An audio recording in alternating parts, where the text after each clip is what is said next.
Some say it grew from our malice and indifference. Some say it was retribution from the heavens. All we know is the pandemic began somewhere. Somewhere cursed, dark, and filled with sorrow.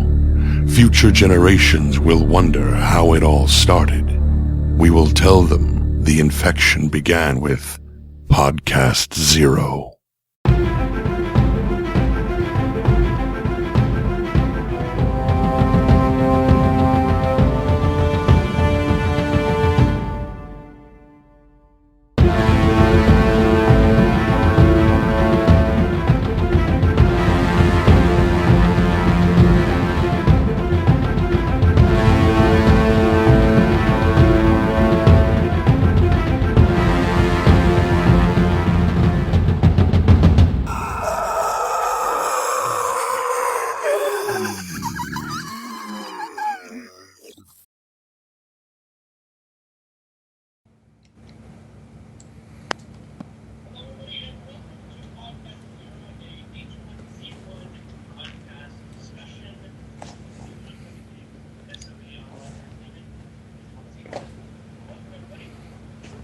Hello.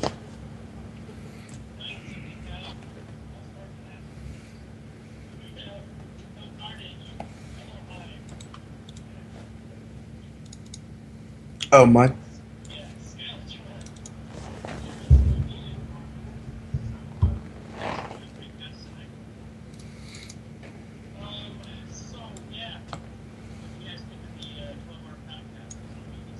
People are saying you're muted. Perfect. Well, let's try that again. Facepalm. They can hear me through core speakers, though, but that's not fine. Hello, everybody. Welcome to PodcastZERO, a H1Z1 podcast. And like I was saying, we have an all-star cast tonight with Co-Carnage, Elohim, Skylatron, CRS Smokey, and Core of Existence. There, I did it that time. Cool. Hello. Hello. So, how many of you guys got to see the 12-hour podcast yesterday? Every almost last minute of it, all the way to the end. Skyla and I yesterday, everybody, were actually on Skype together, capturing all the little notes and then tweeting them out. So if you guys were watching our stream, we were tweeting it like crazy. Lots of stuff to go over tonight. So we're gonna go over some of the content from the live cast and talk about some of the things that they mentioned, and then discuss it. While we're doing this, everybody, we have a moderator in the chat, one of my moderators on my channel. He's going to be grabbing questions. All you guys need to do is just type questions in brackets. So you just type bracket, question, bracket, and then write your question out, and he will grab that question and put it into our Skype chat so that we can answer these questions when we get to the Q&A section at the end. So, yeah. How's everybody doing tonight? Doing great. Awesome. Very well. I'm mediocre. Mediocre at best. Aww. How can we make it better? Well, I would really like to do a podcast. That would make me feel great. Would it? You're in luck. Good news. In good news. You're in good company. This is really early morning for you right now, Elohim. I've been watching you streaming at like 2 in the morning and stuff. So this is like breakfast time for you. Yeah, I don't know. It's weird. It is weird timing for me. I think I'll do okay though. I feel awake. I feel alert. All right. You just roll out of bed? Yeah, actually, I really did. Just roll out of bed. Hey, I sleep in the afternoons up into 9, 10 o'clock, 11 sometimes, and yeah. So, 4 hours ago, Geek comes up to me and goes, "Can you be on the podcast?" I'm like, "Yes, I will. I will do this." So I went to bed. So you went to bed, yeah. Yes, he did. He just woke up. Well, the thing is, I got to work in like 6 hours, so I had to sleep a little bit before the cast. When you told me it was 8 p.m., I was like, yes, another hour. I thought it was 7. So, set my alarm for 7:45. Guys, I'm a gamer professionally. This is what I do. So. However it works. All right, so I guess we can go over some of the cliff notes from yesterday. For those in the audience might not know, H1Z1 is a brand new game coming out in about 3 weeks for early access. It'll be $20. You'll be able to get it on Steam, and you'll be able to play it pretty soon. In the beginning of the show here, I did show some of the scenes of the gameplay. It's still early alpha. but it's coming up. So a lot of things we're going to be talking about tonight are kind of theory crafting and just sort of general ideas that we've had from playing other games, other types of zombie survival games. So let's see here. Put these up.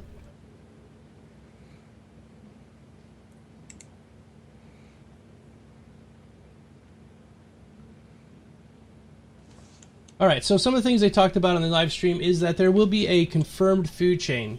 Deer will eat the grass, the wolves will eat the deer, the wolves will eat people, people will eat deer, people might eat wolves, but zombies are going to eat everything. What do you guys think? People eat people. People might eat people. If you watch, I don't want to spoil anything for anybody, but... they did talk about it. What, in the Walking Dead? Oh, no, in the live stream yesterday they talked about players cannibalizing each other. It's not going to happen. It's not going to happen? No. You might not even get some kind of energy boost? No, unfortunately. Wait. They're not going to have cannibalism? No. Oh, I want to be a cannibal. Did they give any rationale? This seems like a major feature that they're missing out on here.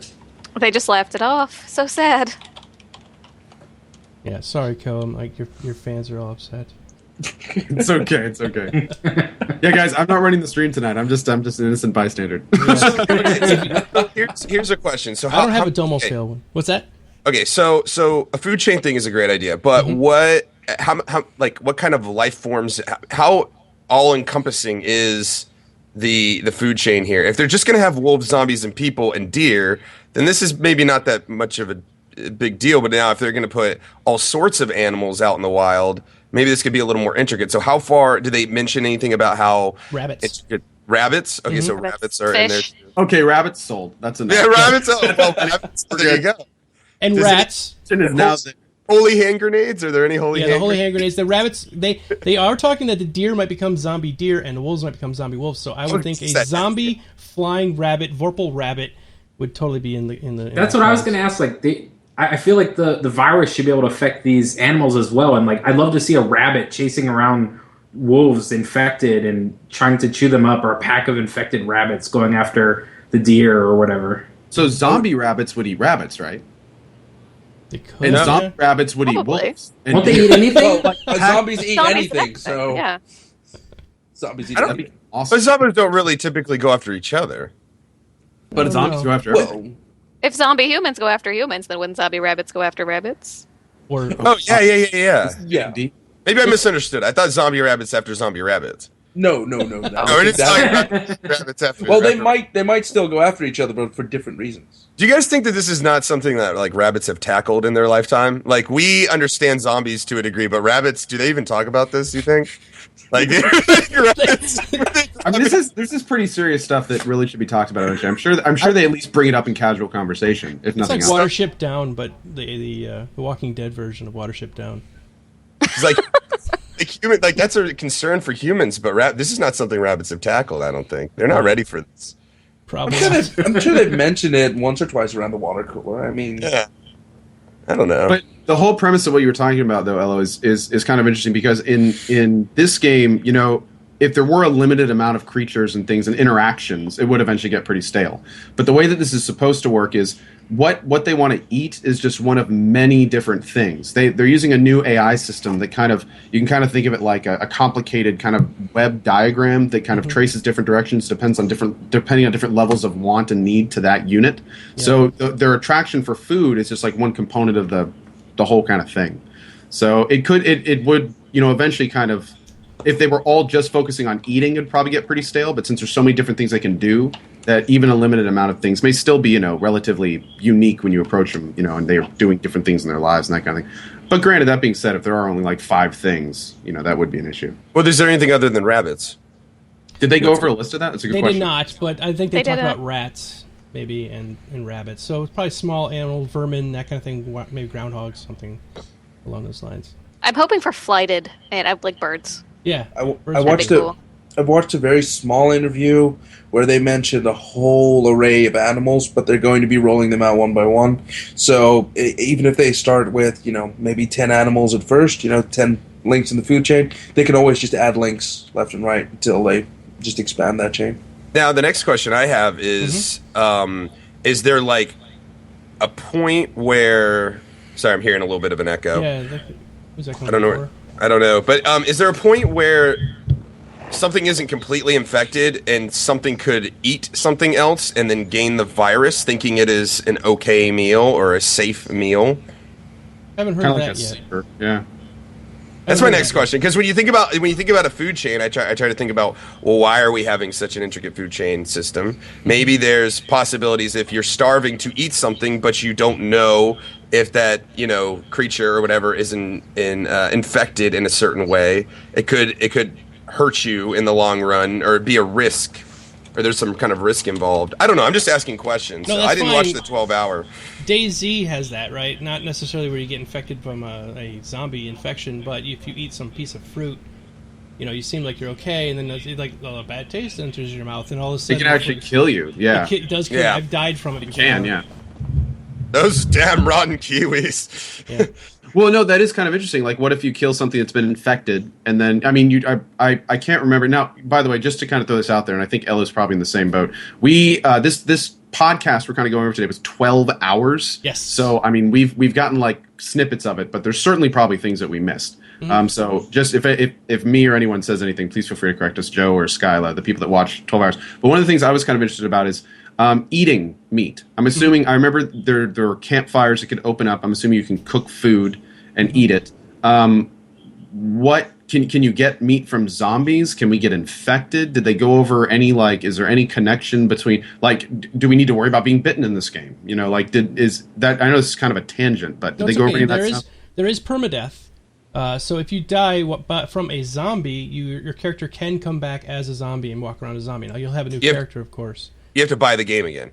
You gotta buy the whole game again, re-download it. Yeah, no. It's a permadeath system. It's complete permadeath. It's how they're So going to you're, Life per purchase. you're basically asking if there's a status effect of infected, like a hunger status effect or something like that. Because if animals can get infected, if there's going to be zombie deers running around, when you kill a deer, is it just not going to drop meat if it's infected? And what if it's like a situation like Ello, where it's partial, just got bit and it may not be a zombie yet? Mm-hmm. Can you eat that meat? Would it kill you? It's. I don't think we've. With DayZ logic, you could just spray it with a couple spurts of Lysol and, right, and or the bleach. call it a day. Yeah. Just boil it in some Lysol. And some, We don't have any of that information yet that it spreads that way. Don't know. Well, yeah, that's what I'm saying. Like with the the kind of circle of life, system that they're trying to put in. There's a lot of these directions that they could go if they wanted to, or just something to think about. But would you want them to? Do you want that level of complexity if you happen to eat infected meat? Do you want to have the potential to die? Or would you rather avoid that? I don't. think the DayZ players are. The DayZ players are going to want as much customization and depth that you can give them. They love status effects. They love multiple. And I mean, I'm one of these people. I like the more kind of real experience with that kind of thing. I would love that kind of stuff personally. Tons of different status effects: dehydrated, hungry, sickened, injured. All that stuff. It just kind of adds to basically the danger of the game. But Skylar brings up a good point. Sometimes we talk about these systems that are maybe implemented, they wouldn't be as fun as we thought they would. But I think having some sort of risk associated with, I think it's the dilemma that makes it kind of fun sometimes in DayZ. I'm starving. I have to eat something. I have this meat in front of me. I have no way to test it. You can't. Here cook we it. go. Yeah. Here we. I can't cook it. Here we go. And whatever happens. Like that's the kind of stuff. Those kind of situations, almost like the Walking Dead kind of situations. Like here we are, we're starving, and this is what we have. And okay, I think it would be fun. I mean, we'd obviously have to see it in implemented, but I think it would be interesting. Or, if you go the whole DayZ route, you can tie them up and force feed. You could do a whole thing. Hey man, tell us, what kind of stuff you have. If you don't, we're going to force feed this meat to you. We don't know if it's infected or not. If you live, so then if you live, whatever, but here we go. That kind of thing. So it could bring about some different kind of cool situations or scenarios, so to speak. To answer your question, sorry, go ahead, Ben. I'm afraid if they don't add that kind of complexity, it's going to kind of just be a normal run-of-the-mill survivor shooter game. And to really do something special, which I think is what they want to do, they have to have that type of complexity. It has to go down to the micro level about, every item in the game has to have several possible outcomes and ways to modify it. To answer your question, Ko, They will have the container system like they did in Rust. So you'll open up the fire and you'll be able to put the items in there like that. I think you asked that question a bit ago. So.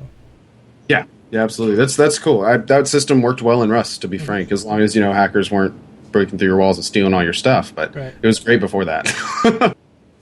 They did say also that there's going to be customizable weapons. You're going to be able to find different items and sort of stick them together. Like you could find a tripod for a camera and stick it on the front of your rifle, so it becomes like a bipod kind of thing, and all that kind of stuff that we're kind of looking forward to, and having some kind of crazy weapons that are held together with duct tape and all that are possible, and they're going to be implementing those as well. Now I want to put diseased rats, or not diseased rats, or diseased rabbits on like a stick and like hit somebody and infect people.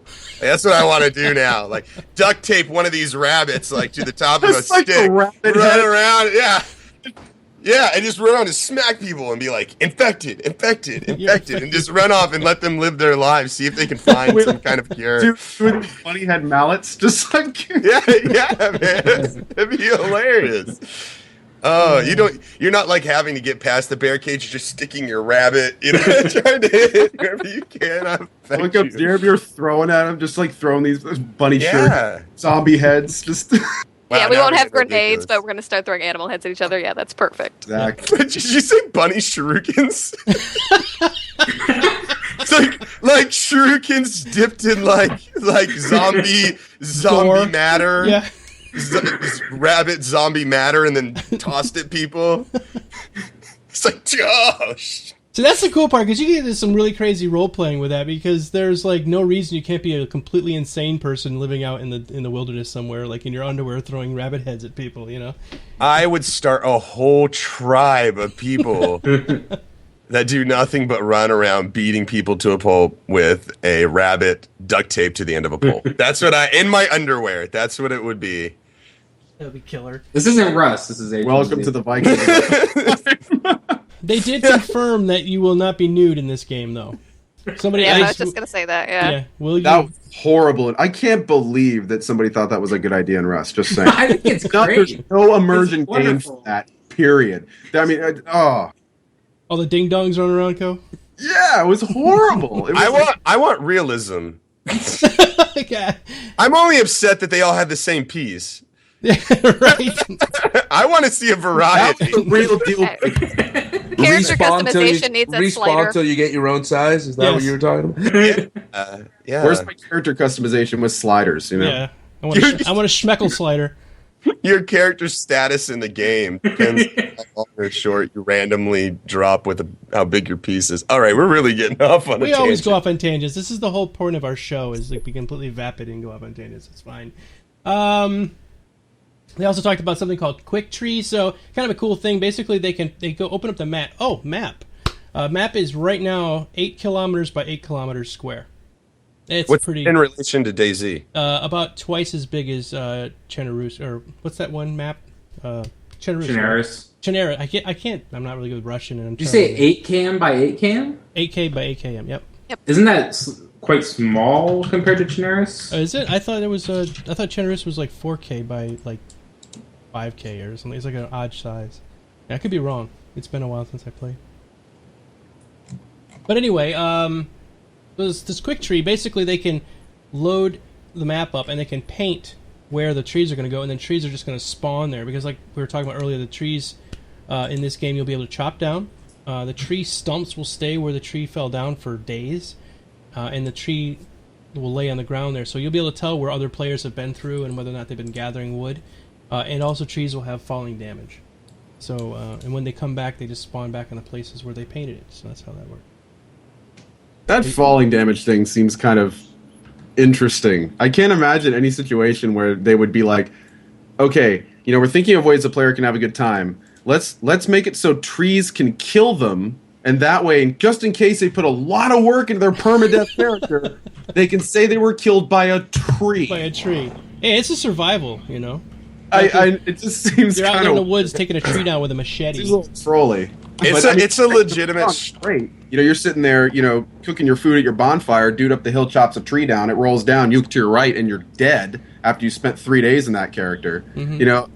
I mean, hell, you got to watch your surroundings, I guess. So, okay, hold on a second. So, some guy's at the top of the hill chopping a tree for like 3 hours while the guy stays stationary. It's like a camp. Okay, I can see like a camp. What if you went into like a forest and like chopped all the trees like just one chop away, and then like lured people into your like danger forest, and then like you just ran through just giving that one last chop, and like the trees are just falling as you go. Like what's the point of it? Like what I mean, are they talking about traps or like something like that, or is it just? I think it's just something. It's just that it could kill you. It could kill you. It's one other thing that could kill you in the game. Okay. I totally understand the point of there being the trees making noises and like attracting zombies and shit. Like Which that's will cool, happen, but I don't know about the falling thing. Yeah. I will say that does open if up. a tree falls on you. Sorry, if a tree falls on you, I assume you're dead. So, I mean, that they added to the game, it's a fun detail, but does really add that much more value. I mean, it'll be funny if you chop a tree. All your friends are like, come on, chop this tree. Tree falls down, kill 2 of your friends, and you stand there going, shit. I mean, it would be a funny moment, but is it gonna? Well, it depends. Go ahead, Ella. I was just gonna say, it just depends, like, on how, like, there's so many different ways you can, I mean, even have something like chopping a tree down. You could have something like where you chop it and then then it's like almost like a ragdoll feature, and the tree kind of just physics its way down. It's like every tree would be really dangerous. Or is it like a one animation thing where the tree's here and it always falls? No, like you can actually cut it in different angles and it'll fall in different directions. It's like wow. Okay, that's what I wanted to know. Okay, it's kind of like Landmark with the cutting. I just see that part. But no, there's 2 ways to go. And actually, Corey, you just touched on something kind of interesting. It's funny if it's like a game, you're playing with your buds, everything's fine, like Titanfall. Oh, I got killed by a mech because he stepped on me. It's not so funny when it's permadeath. Yeah. I think it's one of those situations where you're with your 2 buddies, a tree falls and kills one of them. The 2 buddies just look at each other and are like, whoa, like it's not really fun at that point. It's just like, dude, should we take all his stuff? Like, what do we do? He's gonna spawn on the other side of the map. He's like smushed underneath. This guy for 20 minutes. Yeah. Like this play experience all of a sudden just changed. We were all having a good time, us 3, and now it's just us 2. We don't even know where our buddy's gonna spawn. We wanted to play the whole night with him, and he got killed by a flipping tree. But on the other hand, I will say, if they really kind of take that to the next level, like Elohim just brought up a really good point earlier. Think if rocks rolling down physics, physics rolling rocks could kill you. Well, trees can. Why couldn't rocks? Well, if rocks could do that, what's to stop you from pushing a whole bunch of boulders up to an edge and then having someone lure someone through the canyon and then you pushing all the... you could actually make your own traps where the mechanic doesn't necessarily exist. And that kind of freedom could be very interesting in a game like this. I mean, you get killed in ways you didn't even think of by opponents that are just one-upping you with logic and interesting physics puzzles. Like you cut down a bunch of trees, you push them over to a side again, and you're walking up an alley. All of a sudden, trees fall behind you, so you can't get out, and then all of a sudden, rocks start falling down the front. And it's like, well, damn. And then zombie rabbits. Zombie bunny head axes. Exactly. Then, the guys, their underwear yelling at you, and you don't know what. Well, here's something about Vikings. Painted blue. Here's the thing, though, too. You could, again, back to the DayZ thing, you could tie somebody up, put them in front of a tree, and drop a tree on them if you wanted to. That could just be another fun way to just kind of dispose of somebody. I mean, what's stopping somebody from being like, all right, man, I'm going to cut this tree down. Stand over here. I'm totally not going to drop it on you. And then, like, chop, chop, chop. Oh, no, Billy, what happened to you? We need another Billy. Like, I don't know. It's such a weird little side mechanic that, like, it's so awkward that it might. But here's the thing, like we've seen with DayZ, people get so creative with just little stupid things you give them. Like Ko was talking about, just throw it in there, and then it can totally become a whole system of people who learn how to manipulate and use these trees. There's a whole tree people out there that like understand how to use these in order to kill people. Like literally, cut it down and it rolls down a hill. Somebody's camping at the bottom. Could it destroy barricades? Could it do damage to a barricade if it falls on a barricade? That's another good point. You cut the trees around them and destroy it that way, save all your supplies. It's an awesome point. Drop a tree right in front of their car. Yeah, drop a tree or on their car. There's where this can go is all sorts of different ways, and if they do put it in there and they just kind of allow the freedom of a tree falling, who knows what kind of crazy stuff might spawn off of that. I can see a YouTube video right now of like a compilation video where a guy just runs around doing stupid stuff with falling trees. Like, I mean, that person's Watch me, the hell out of by that the video. way. that person is me. I'm You've gonna claimed find it a already. way. Yes. Yeah, but no, I don't know. It's interesting. It's like a weird like. Detail. Yeah, it's just a weird detail. Like it seems just kind of haphazardly thrown in, but it might add some crazy gameplay or against scenarios. I think it's the biggest thing about these DayZ games is scenarios, different scenarios. Give the players freedom, give the players the tools, and just let them run wild. I think that's what is so appealing about DayZ is there's no story. You make your story. You want to be a bandit, go be a bandit. You want to be a hobo that runs around on the streets and yells at people or plays music and runs by. Like they give you that kind of freedom. Just go off into the world and do whatever you want to do. And if this is one of those things, I'm sure if there was tree falling in DayZ, that players would find some very unique ways to manipulate it and have fun with it. Yep. Yeah, that's the beauty of a sandbox game is that you have that freedom to sort of develop the game as you want. I'm thinking, of course you're going to be able to dig holes and things like that. So there's going to be like a tribe of cave people that are down there buck naked, just digging holes just for the fun of digging holes. Well, they did actually mention that there's no ground deformation in this game. It's not the voxel engine. It's just a straight up PlanetSide 2. Somebody had a question a second ago. However many people can fit on a PlanetSide 2 map, that's how many people can fit in H1Z1. That's up in the hundreds, right? I thought it was higher. Cord, you play a lot of PlanetSide 2? Actually, I have not played a lot of the PlanetSide 2, but if it is as large as PlanetSide 2, it's still slightly smaller than DayZ. Oh, as far as the map goes, yes, but I'm talking about the total numbers. I thought you could have up to 1,000 people or something, I thought, on a single map. If I played a lot of PlanetSide 2. You did? Okay. When it first came out, yeah, and that you can have huge battles of just hundreds of people. If that were in like a zombie scenario, that would be insane. Horrifying. Yeah, that'd be absolutely horrifying. Anarchy. Yeah. I mean, how many zombies would you want per player then as well? I mean, if you've got like 20 zombies per player, then suddenly those hundreds of players will be swamped by 2,000 zombies. Yeah, that's a good question. Well, in that regard, what becomes an okay number of zombies that are around? Because if you have hundreds of people battling it out or running around each other in an area, if you only have 20 zombies, this becomes kind of the zombies no longer they can become moot. Like but if you have too many zombies in one area like that to compensate for how many hundreds of people, if there's hundreds of zombies, like a couple people run through an area and they're totally swamped. So like, do you think that's weird. Are they maybe going to spawn when... A good comparison to this question would be the DayZ way of doing it, where depending on the amount of people in the area, they spawn more zombies. You're talking about DayZ mod, because the DayZ standalone still is lacking. DayZ mod is what I'm talking about. I apologize. Yeah. No, it's okay. Yes, I'm talking about DayZ mod, and in this is the more people there are in an area, and of course the more high dense the area is, like a city, the more will spawn on top of each other, and it will become really quickly impossible for someone who's on their own to avoid all these hundreds of zombies in one area, simply because there's 3 people there. Now, if you're looking at like a secluded area, that might only mean there's like 20 zombies for the 3 people that are there, which isn't that bad.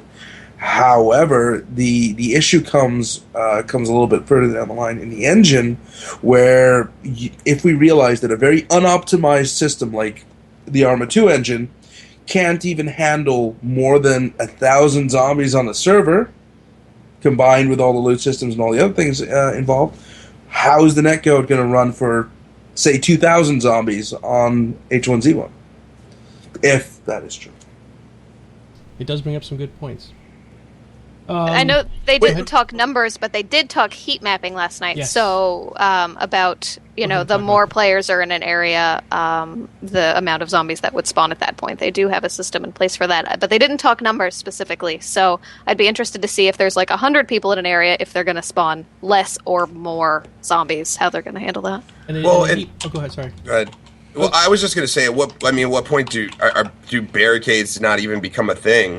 Like, who would throw down a barricade in 100 versus 100, 100 versus 100, human fighting, and then spawn a bunch of zombies on that? Like, are barricades even necessary at that point? Like, there's a lot of dynamics to that might be kind of crazy. You understand what I'm saying? Like, Yeah. Oh, I put down my fence and I add a socket to it, and I'm totally barricaded here.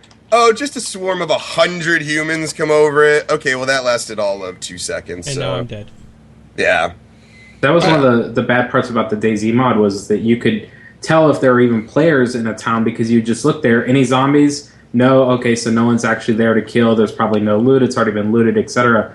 So I feel like they do need to really investigate how they do their spawning. They can't have it spawn like right on top of you, because when zombies spawn, right behind you or whatever, it really loses that immersive gameplay real quickly. So I think that's a really important thing that they need to look at. The experienced players in DayZ mod used Zeds or zombies as an identifier for knowing whether or not there were people that they could kill in the area and how many there were, and judging from where the spawns are, 200 meters from this building, 200 meters from that building, echolocation by zombie, right? Mm-hmm. And that is kind of something that you need to go away from, because if you are trying to set down a good zombie game, the zombies need to be inherent to the map, as in they need to be a feature. They need to be there regardless of whether or not there are players. But of course, how do you really incorporate that? Now, other games have talked about like sleep states for their mods, or not for their mods, for their mobs or for their zombies. Where unless you're in a certain within a certain distance of something, it just won't be activated as an asset. Really good segue, because I did want to start talking about the zombies themselves, the mechanics of how they're going to work. They basically can smell humans. They're using story bricks, so they're going to have their wants and needs, which Ko touched on earlier. So they're going to want to travel around as a single zombie looking for some food, or they can start hoarding up and grouping up. But they can sense sound, and they have a memory. So say you're running along, all of a sudden you got like 2 zombies on your butt. You run around the corner of a building. They know you went around the corner of the building, so they'll follow you that direction. If you can hide after that point and they can't see you, then go into sort of a sensing mode where they can they're listening for sounds or they are smelling you. And if they can smell you or hear you, then they'll keep coming after you. So you got to hide and be like a rabbit and don't move. So that's one of the things they've built in. These zombies are really kind of intense the way they can maneuver around. Yeah, it sounds like almost the level of like Thief, type of AI in regards to sneaking. But how that actually is going to work out, it will be a little bit of a question mark, because just out of curiosity. Go ahead. Go. Sorry. No, they've talked about these type of systems before in zombie games, and they've never really made it in. So yeah, we'll see. Just out of curiosity, I found when I heard about that, I didn't unfortunately see that part. But when I heard about like hiding in bushes, being able to hide behind things, that kind of indicates the beginning of a stealth system. Mm-hmm. And it made me wonder, is the stealth system going to be usable against other players? Is there going to be armor or stuff that we can wear that's going to increase the stealth detection or ability? Like, did they go any further into that, or just kind of I don't think they went into it like that way. I think the stealth is mostly for players first, because that player, if you sit there long enough, they actually kind of become super camouflaged, but not like see-through like you would be in WoW, like if you're playing a rogue. But for the zombies, they can always smell you, or they would probably work for the zombies a little bit. But I think overall, it's mainly for players, just so you can hide there for a second. If players running by with a gun and you only have an axe, well, you could axe them in the head.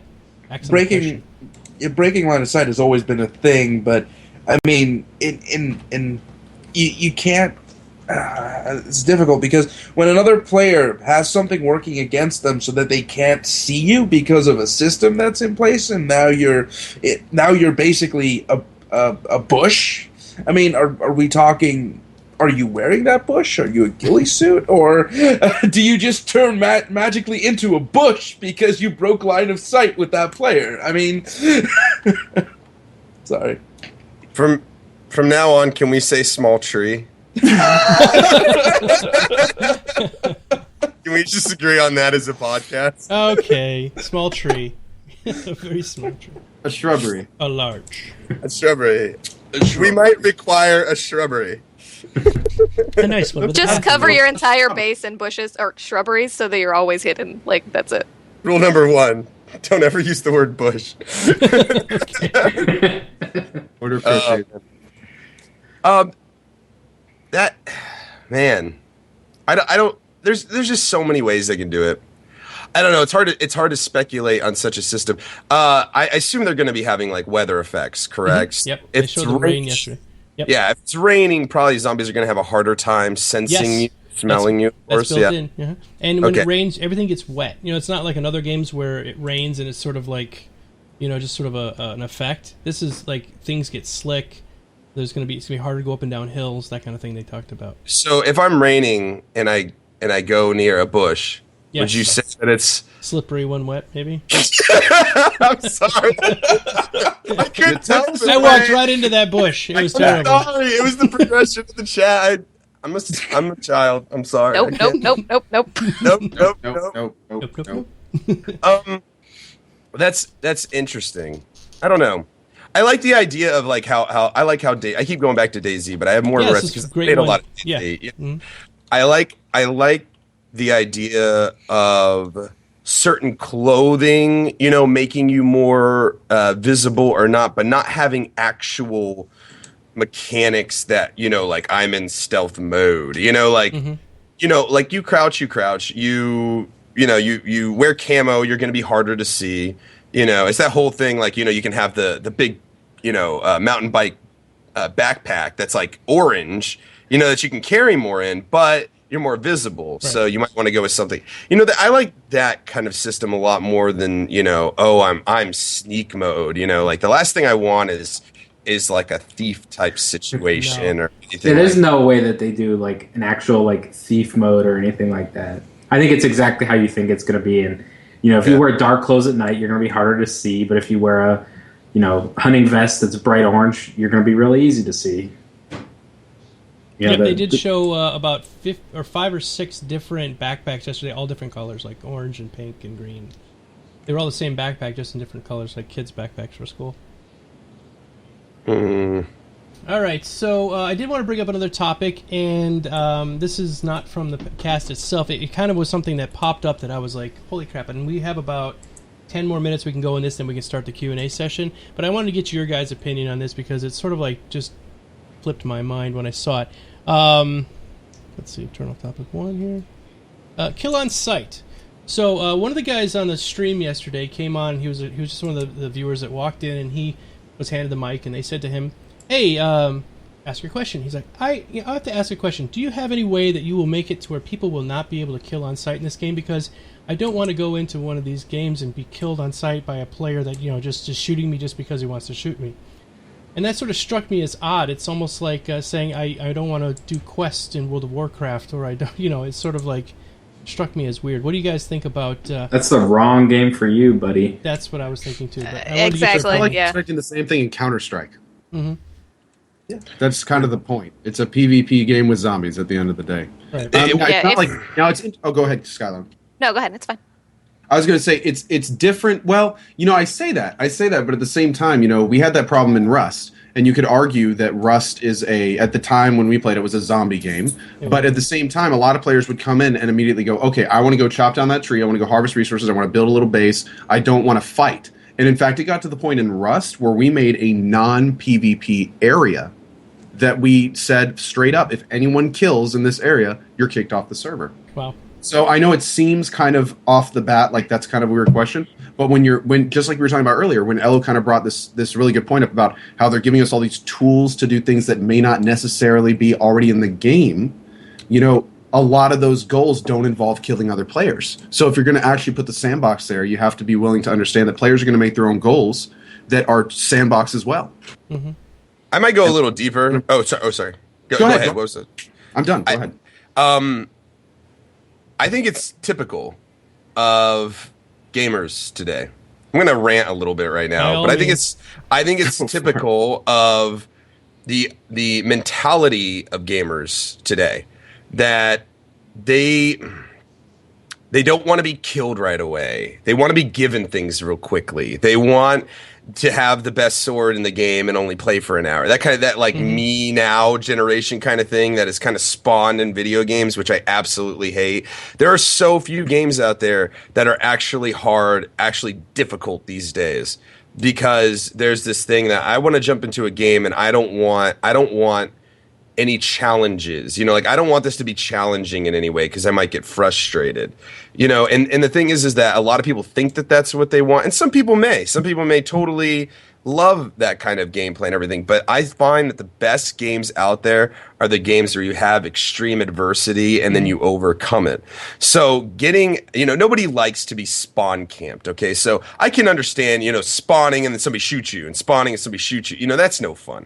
But if we're talking about, like, I don't want to be kill on sight, for, like, the first hour of my adventure out there, the first 2 hours, like, you know what? Like, play something else. Play something that's a little bit more friendly to people. I want a difficult game. I want a game that's going to challenge me, where I'm going to jump in, I'm going to know I have nothing, and I'm going to need to survive. Maybe even around hundreds of other people that have tools and have weapons and have shelters and all this stuff. This is what makes it fun for me. Because the moment, you might die, 10 times in a row, but that moment you get your first axe, and that moment you, steal that first, piece of meat, or you do this or that to survive, even though you have all that adversity, then it suddenly becomes meaningful. Like your accomplishments become meaningful. Do you play a lot of Demon Souls? You see, and this is the thing, I was just about to say Dark Souls 2 is a great example. Why does every gamer, it seems like gamers at a certain age and older just like love Dark Souls 2 and Dark Souls and all those games because they're difficult. They dare to be difficult in a time where being difficult is not popular. That's as far great, as gaming because is concerned. they did say that they want to make this game harder than Demon Souls 2. There you go. Because what you got zombies that can kill you in 2 to 3 hits. You got players that are honestly going to be out there trying to take you down, and you have the environment itself trying to kill you. So you've got 3 things at all times trying to take you out, and you know that it might be moments of pause where you're just running through a forest, it's pretty and everything, and then you get shot, dead. And that's the kind of thing that I love about these games. I love that about DayZ. I would kill on sight, and people would kill me on sight, and it just happens. It's just like, oh fuck, I got to go back and do this over again. So I don't think. I also. Go ahead, Ben, if I may follow up real quick, and I agree. I agree completely with everything that you've said, and I think that DayZ has been revolutionary in that it came by and kind of proved that there is an audience for that type of game, and I think H1Z1 is trying to follow in those footsteps. And if they're going to start catering to casuals, they need to kind of make that clear now, or if they're going to cater to the people that are coming from DayZ who want the true survival experience. I mean, whichever way they're going to go, I think they kind of. Let's just call them gamers, okay? Well, and I think it's important for players to understand what they find fun and not try to take their mentality into other games and genres. I don't walk into a racing game, and say, I hope it does this, I hope it does that, because I don't know a thing about racing games. I don't like racing games. Mm-hmm. I wouldn't want a company to cater to me in racing games when it works for so many other millions of people, to have fun with it. I think if you're going to walk into a game like this and be like, I don't want to be killed on sight, then I think the answer is maybe you shouldn't play this game. Maybe you should find something else. Yeah, no, I mean, it doesn't even have to be that crazy. Like, oh, we're so hardcore. It's hardcore gamers, like with our cigars and crap. But like, you know what I mean? Like know what game you're gonna have fun playing. Don't walk into it. I don't walk into Walmart and demand a Bagua. Yeah, I don't know. Well, hold on. Something that's not at Walmart, right? Tell me this now. Before I say this, because I this goes perfectly into something I was thinking about. Did they mention anything about server configuration or being able for players to select types of servers? No. Okay. Well, now they did, but you cannot. They're all Sony servers. You can't. They're not going to allow you to have private servers. Okay. I don't know if you guys remember this. I may have said this last podcast. A while back, I follow John Smedley on Twitter. Mm-hmm. And a while back, John Smedley put up like 5 back-to-back full 140-character tweets about how H1Z1 was going to be the first Sony game that really relied on this kind of segmented server architecture, where they were going to do a lot of different things inside of that spectrum. I think that what Elo is talking about is a completely valid and perfect way to play the game, and probably is how most players are going to. Mm-hmm. But I do think that when you're putting as much variance and variation, especially in a game where you can construct things, where creativity is a factor, mm-hmm. where you can, potentially, like, one of the things I was thinking about this game that was completely devoid in Rust, let's say every completed room, three walls, a door, and a roof, had a 5% chance every 20 minutes to spawn a small zombie raid. And the more rooms that were put together, more NPCs would come in that raid. So it's like if you had a base, you had to continually defend it and, keep it from these zombies who would eventually break through and break it down if you didn't have to. What if there, were different types of gameplay that could be done in the same world with the same rules that didn't involve shooting everyone you see on sight? Which is basically in DayZ or Rust what you would need to do to survive, which kind of goes to what we talked about last week about how you couldn't tell your targets. You can't tell who you're shooting at. So a lot of times, if you're not 100% sure, you just got to kill them. And it's the same thing with DayZ. If you're a serious DayZ player, you have no idea who's coming up, you're probably going to kill them. If you're serious about surviving, you got a lot of gear. But to have different... when you're talking about a game, you can build giant skyscrapers and you can defend against these zombies and put up barricades and all this stuff. If you're going to have different types of rule sets, why not have some rule sets where you can't kill or be killed for the first 20 minutes? Why aren't there rule sets where there's PvP in safe areas? As I'm sure I remember them mentioning there weren't going to be safe areas in most servers, but why not have those in some locations? Kind of like we did in Rust. I mean, we talked all the time when playing Rust about how we wish that we had more configuration over our servers. It just wasn't there. Remember, Skylar was mentioning the heat maps a little bit ago. They are going to be able to tell exactly where the most highly population of players and zombies are, and they're going to drop you as far away from there as they can. So that might be a way that you would start out 20 minutes away from any kind of real danger because you're going to be out in the middle of the sticks somewhere. That's a good point. Yeah, but as far as like the configuration and stuff, like, I mean, they have made it clear that this is how they want it to be played. They want it to be a survival game.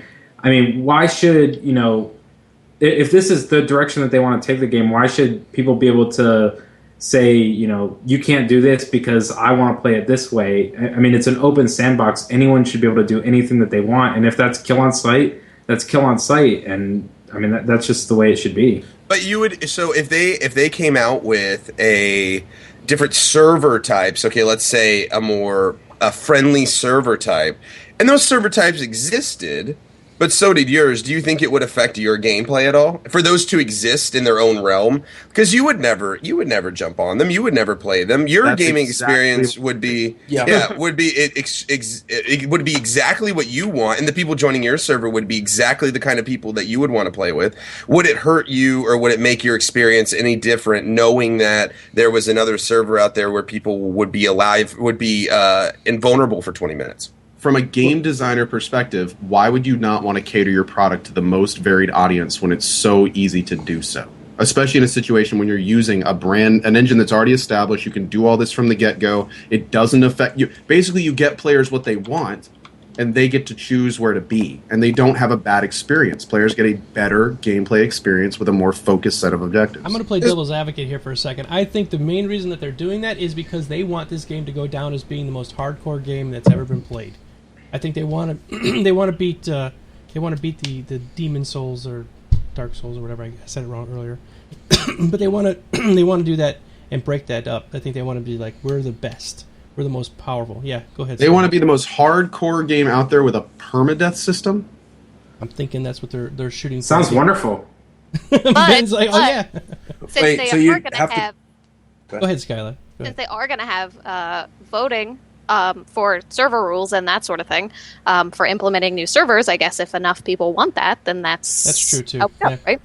I'd be fine with you're basically describing PvP and PvE servers and MMOs, and I'd be fine if people can't server hop. If the casuals want to go on the casual server and have their little perfect community, no guns experience, that's fine. But I think that the gameplay should be developed towards the hardcore survival gamers that want an immersive experience. And you can't server hop on the same character, so that does eliminate that. So I can see where a game company would want to capitalize on an idea that this is quote unquote the hardest game out there. So they wouldn't put those servers in there purposely so that if anybody thought about their game, even just had a memory of their game, their memory would be, everyone would be collectively, wow, that game was so difficult to get going. And there's I think I don't know anything about game design. I've never been in the gaming industry,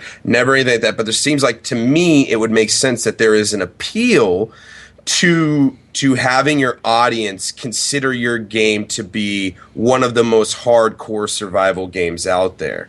Does that make sense, Co? You understand what I'm saying? Like, having that title, and maybe by putting those other servers in there and allowing the quote-unquote Care Bear-ish, more, the casual community, those kind of servers, it would actually tarnish the overall aspect or the overall outlook of the game as a whole.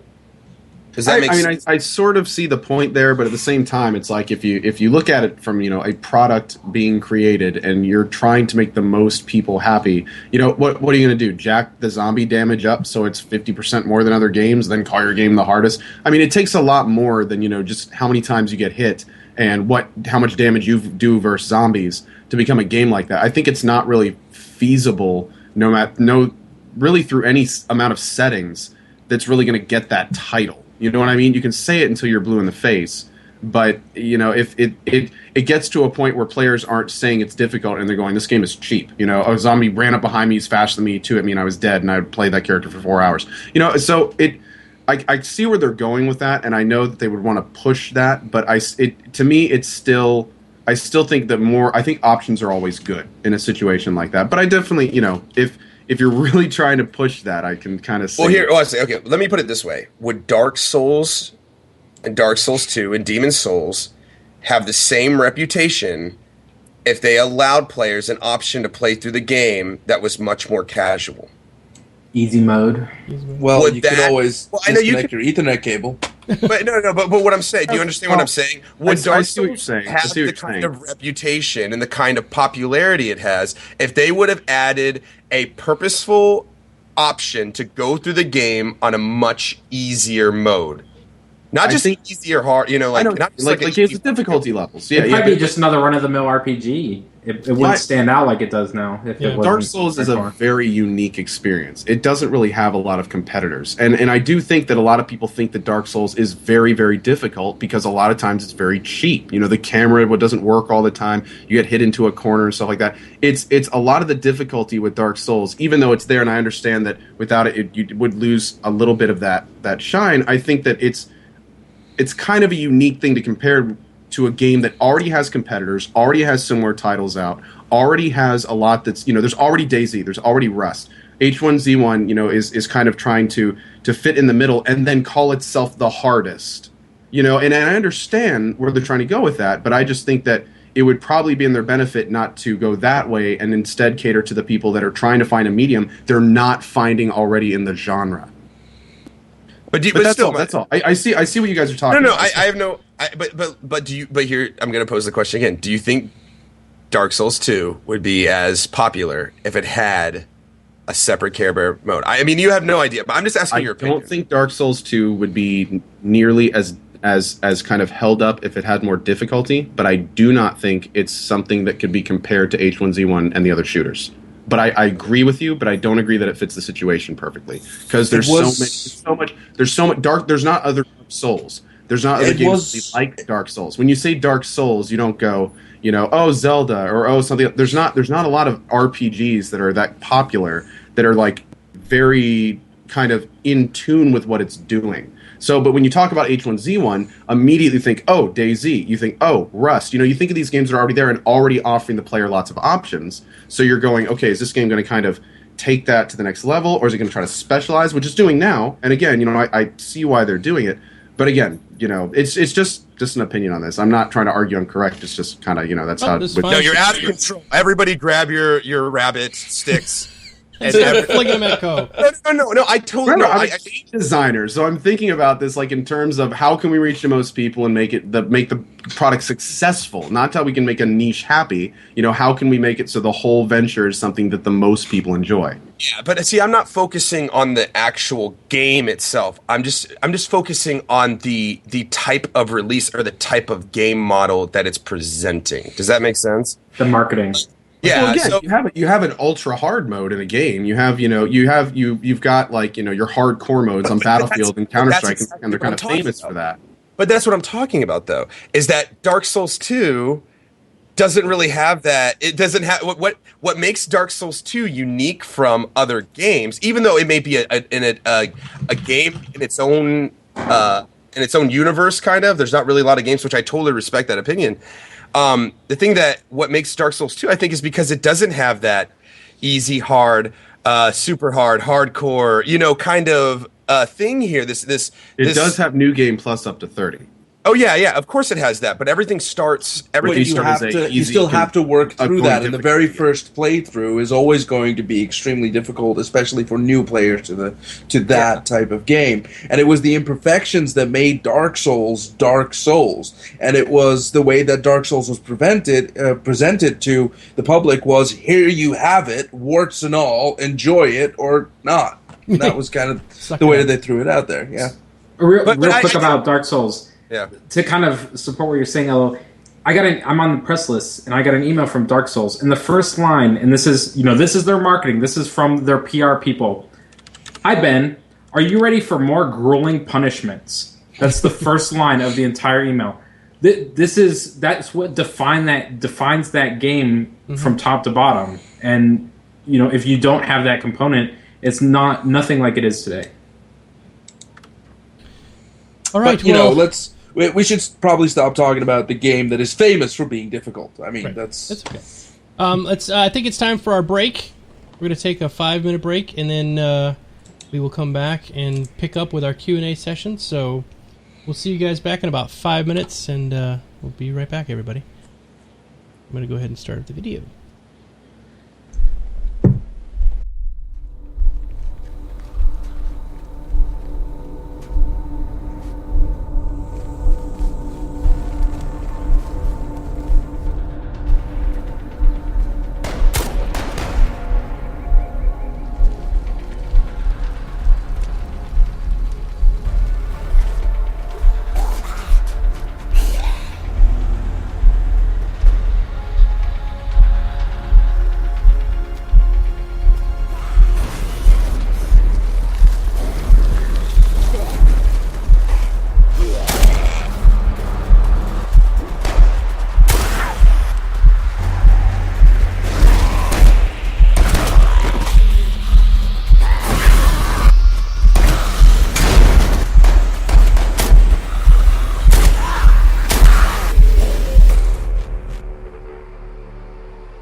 Hey everybody, we're back. Yay, magic. Hello. Magics of the internets. All right, we're going to start our Q&A session, and we have a cubic buttload of Q&A questions, so we're going to go through them kind of quick. We don't want to be here for another 6 hours. If you guys still have any other questions, by all means, ask them. Just put them in brackets, and you can stick them in the chat. And I'll go ahead and start asking the questions, and if you guys want to answer them the best you can, or I'll try to answer them, we'll get through these. We have one here from Cyberwolf Core. Cyberwolf comes on our channel, and when we do our other podcasts for Star Citizen or even Into the Portal, he usually has about 400 questions ready, and he did not disappoint tonight either. All right, okay, what's up, Domo? Before you got really tied up with podcasts, I wanted to go ahead and make a request if you guys have time to discuss. You think makes zombie game survival games to be so hardcore KOS? Oh, never. I can't read this. Sorry. I think the questions need to be a tiny bit shorter. I think you can skip that one in particular. We talked about KOS anyway. We already talked about that. We're skipping that one. That's why I thought I'll skip it. All right, so question from Cyberwolf. What type of protection can we use on our one-person houses to protect from being attacked and destroyed by other players? Skylar? What was that? I throw it at you. What type of protection can we use on our one-person houses to protect it from being attacked and destroyed by other players? You know, I read that. One. Yes, I do know this. So there are going to be traps. We know that much, but they also worked on the socketing system or the barricade system yesterday. And so basically what happens is that there are sockets around your windows and doors, and you can craft barricades that snap to those, and you can craft various levels of them. So, wood ones will be easier to destroy than metal ones, for example. Mm-hmm. And that is... That's that. All right. How does the zombie get attached to the player? Can you stealth once you've been spotted? This is from Getsuga. Emotionally. Yes, emotionally. He gets emotionally attached to the character. They develop a romance together. No, they did show yesterday that once you kind of get spotted, they turn towards you, and then if you keep moving, then they start walking a little bit towards you, and then pretty soon they can say, oh, I see him, it's definitely something I want to eat, and then they start chasing you down, and other ones will follow along. As soon as the zombie, like Core was saying, like you use zombies to find other players, sort of like echolocation by zombie. The zombies will use that in this game as well. As soon as they start seeing a zombie running, they want to run too, and they'll just follow along with it. That's how a horde starts. Does it show the amount of noise that you're making, or how visible you are? Remember Daisy, like with the little thing? Or, no, that wasn't Daisy. Eye and the sound and stuff. Was that Daisy or Warzy? Are you thinking Daisy? Okay, it was Daisy. Well, I think both, actually. Yeah. I haven't seen that yet on the UI, but maybe. Sounds kind I wonder if like running makes more noise and crouching makes less noise and is less visible, things like that. Yep. Okay, this question is for Ko. Are beards required to be a male person on this podcast? Yes. Okay, good question. Skylar's got it. There you go. This one's from Magdar. What do you guys think about having child zombies? Add the moral hesitation of, shit, do I kill a kid? I would not have a problem with it. Although we wouldn't have a problem with it, that would bring up a lot of moral, ethical, negative press. Yes, I don't think that would. I mean, I think a lot. It would definitely increase the immersion. There's no question there. I hate saying it. In a real environment, you would definitely have zombie kids. They do it. Absolutely. But if you zombie babies, but there's I think anything alive. If you think back to how big of a problem it was in Fallout 3 to just have kids, and the fact that you could go into the options and set their essentialness to 0 and then shoot them, and how big of an uproar that caused, it would just be more real problems than it's worth, despite the fact of how authentic it is. I think we're kind of past that. Maybe. Okay, as gamers, I think we're past. We are gamers. Are past the general public. But what's the general? Okay. But my thing is that did Fallout 3 stop? Did we stop? They made children invincible. Yes. Yes. But what I'm saying is that did you haven't played a game since then where kids get killed? You never played a game where kids get killed? Wasn't there some press about a Call of Duty game or something like that where there was a scene that showed a kid getting killed? It wasn't even like the player shooting him, but they ended up taking it out before they released it. Yeah, I'm a little more gritty, maybe. I don't know. I'm all about like realism and. We watch it in I movies. agree with we you see this stuff in movies all the completely. time. So it's not exactly, like there's all sorts of horrible violence on TV. I mean, you watch some anime, it's ridiculously worse than this. But games games are so under the microscope with the whole violence thing, which is, I hate saying it, Absolutely. it's still alive. It's still Yeah. alive. I mean, you have these school shootings. The first thing they do is they go, what games was he playing? Mm-hmm. Yeah. What games was that kid playing? H1Z1. It's not the fact, and Elo, I agree with you. I think I think you, I think everyone in this podcast, I think that there's no question it could add to immersion and be something that a real player, would probably not have too big of a problem with. But I think that the media and everything else with it, it's just too hot. It's too hot of an issue, and it would honestly bring more negative press to the game than it would probably be worth in the long run. And that's probably true. I don't know. But no I feel question like the whole I feel like the whole thing with the violence in the games are the cause of man, that line of thinking was so 1990s. I just haven't seen it. I have not seen it. Or 80, yeah. I've not seen it really affect the industry or the amount of games that have come out with violence or anything. All I've seen is, in fact, a scale of violence that has done nothing but increase since then. And it's not hurting sales. People are still buying video games. Industry's still going strong. They might get bad press, but ultimately it's not going to matter. The Walking Dead, in their very first episode, had a young girl who was a zombie who he shoots and kills in the very first episode, and everybody loves Walking Dead. But nobody says a thing. That's the thing. I mean, they coded that in drama, right? They coded that in such an air of dramatic effect that what people felt when they saw it was the emotional response of shit. And also, correct me if I'm wrong here. Did the character actually do the act, or was this something that happened? Because it's very different to see it play out in a graphic cinema. It's very different to have you be the one aiming the gun and pulling the trigger. Those are two very different things. Yeah, they are. Yeah, I agree. Okay. SOE does. Somebody in the chat just said SOE doesn't want bad press. Of course, nobody wants bad press. But you know what? Somebody's going to do it. Somebody's going to do it eventually, and we're going to accept it, and we're going to move on eventually. I'm sorry. I think we are. Just as a gaming make community, that argument for Fallout 3 though, and they patched it out of the game a month later. I know. The thing is, it, Fallout. and they realized, whoa, we shouldn't be doing this. They backtracked. Fallout has always tried it, though. I mean, if you look back at Fallout 2, they had kids in the game that would pickpocket you. And when they actually shipped the game for universal or international release, they patched it out of the game and turned it into these old people. And you were like, you just got pickpocketed by old beggars. And you're like, that's what I was going to talk about was internationally. In Australia and the UK and stuff, how they have to edit out their games a lot. You're right. But the thing is, that's what I was going to say too.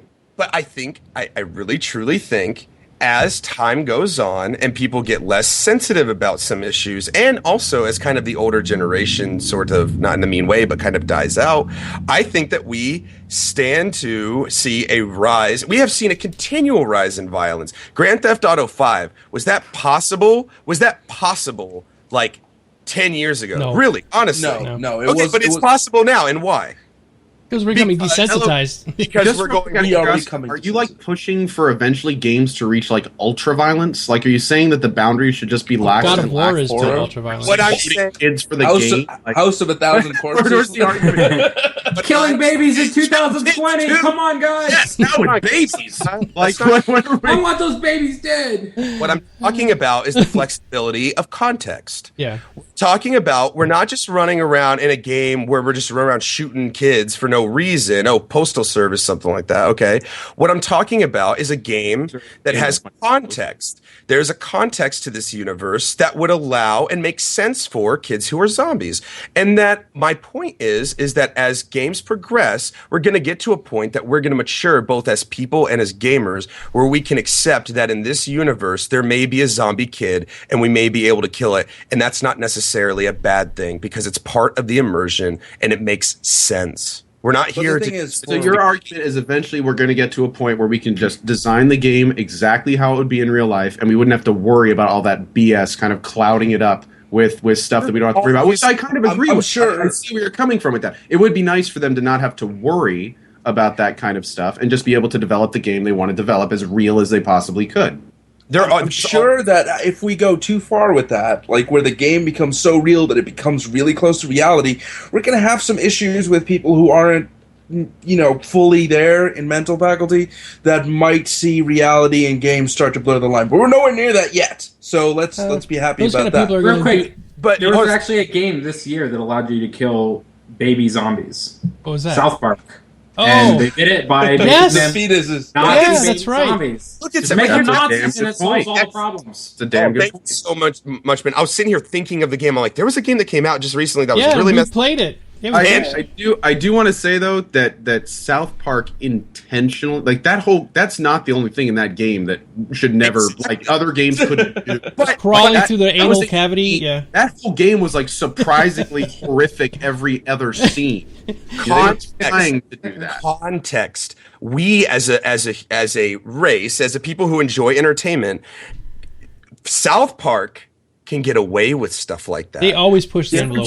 Another game that would have ever done that did the things that they did. The things I did in that game, I can't believe I did. And the things that South Park can get away with that because and this is what I'm talking about, pushing the envelope. South Park is almost allowed to push the envelope. They're allowed.